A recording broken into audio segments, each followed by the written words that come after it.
Okay, why were the tongue noises the hardest part of that trailer to watch? Final Destination Bloodlines has just released its first trailer today, and we have a lot to talk about regarding this sixth entry. Will it spark new life into this pretty dead series, or will it become the victim of a terribly outlandish fate? Like this guy. Well, let's get into it. Hey everybody, I'm KillJoy Jake, and instead of having friends, I have horror movies. We're finally doing another Final Destination Bloodlines video today. I have been covering this film since I started my channel in 2019. That is how long we've been talking about Final Destination 6, and it finally arrives on May 16th of this year. The old plot description for the film reads, Stephanie discovers that her family has been evading death due to her grandmother's past actions. This evasion has led to death targeting her family members in sequence, and Stephanie must find a way to stop it. But the new plot description that just arrived with today's trailer reads, plagued by violent nightmares, Stephanie tracks down the one person who might be able to break the cycle and save her family from a grisly demise. A few things I want to talk about before we break down today's trailer is that this new character Stephanie here is likely connected to the past, and I think Final Destination 6, if the rumors are to be believed, is going to find a way to connect a lot of the other movies all to one singular event. We'll be talking more about that later on in this video, but who is this person that she might be tracking down? Could it be Tony Todd? Bloodworth, maybe? I think so. It'll be a posthumous performance from Mr. Todd, however.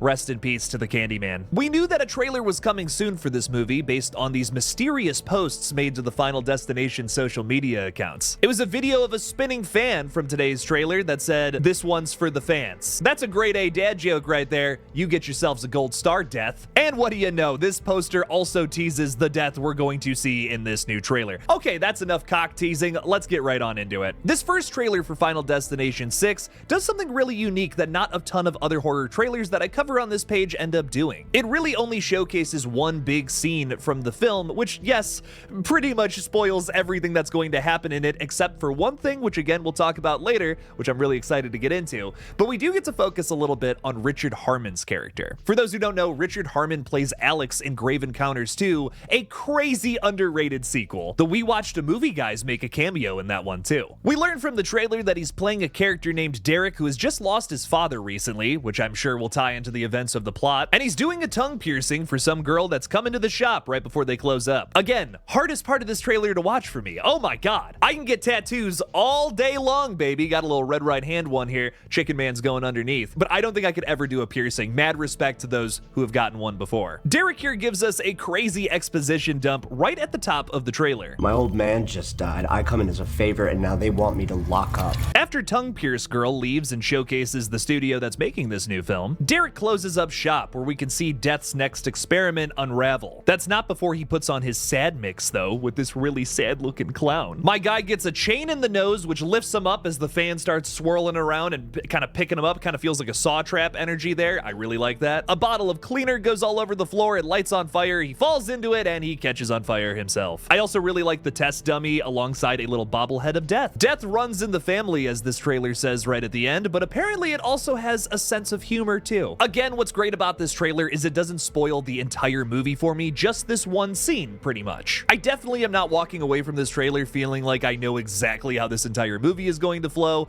which is nice. I can't say that about every trailer I cover on here. I pretty much know how Derek here is going to die, but there is, I think, another element that we have not seen quite yet. He is literally on fire when we leave him in the trailer, so his chances are not good, but I think his ultimate death is going to come from that ceiling fan above him. I think it's going to fall from the ceiling and decapitate the guy who's literally on fire, which is a crazy death. Why would I say that, however? Well, let's go back to the director's pitch for this movie in the first place. During the video call pitch for this movie, directors Zach Lipovsky and Adam Stein actually used a combination of VFX and pre-recorded shots so that they would die on camera while they were pitching this new movie. The biggest highlight from this video pitch was that a ceiling fan fell from the sky and decapitated one of the directors mid-video call. This likely came as a big shock to the studio guys on the other end. And lo and behold, here we are a few years later and they got the job. I love it. So deserving of this job, let me tell you. It would be really cool if they incorporated that into the script somehow. Honestly, it was the first thing I was thinking about when I saw that ceiling fan video that we talked about earlier. I really liked this trailer and it's perfect marketing for a movie like this in my opinion,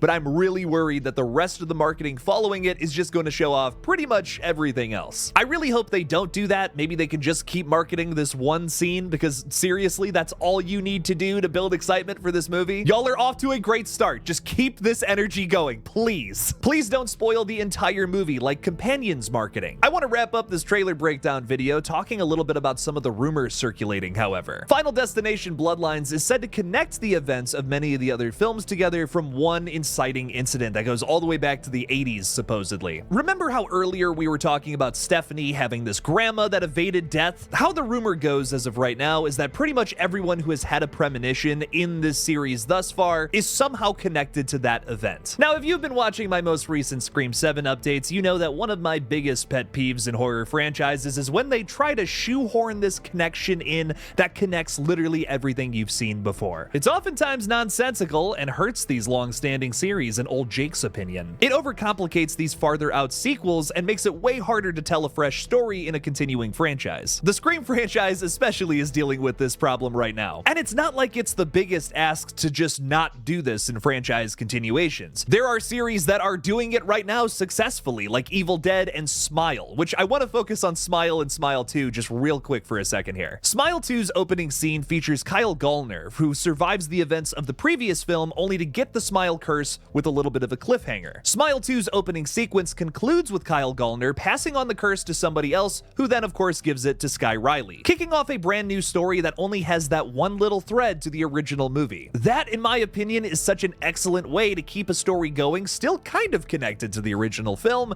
but it's not super crucial. You don't have to watch Smile 1 to completely enjoy Smile 2. If Final Destination Bloodlines goes all in on trying to make this whole web of things that connect, it's just going to overcomplicate what could have been a simple and really fun sequel. Personally, I think it's way scarier to think that these premonitions can just happen to anybody, and it still means that you're going to die. The idea that this is all connected to one singular event from the past absolutely sucks in my opinion, and I really hope that stays a rumor. It's a pretty awful way to limit a franchise. Don't be doing that. Whatever Final Destination Bloodlines does though, I'm excited to see it on May 16th of 2025, just in a couple of months here. Hey everybody, before we wrap up today's trailer breakdown, please make sure to subscribe to this page if you like little horror videos like this. We're just about to hit 30,000 subscribers, and I would love to hit that sometime soon here. Thank you to everybody who supports this channel in any sort of way. What did you guys think about the Final Destination Bloodlines trailer? Let me know down in the comments below. Thank you all for watching, please subscribe, and as always, don't forget to kill it out there, y'all.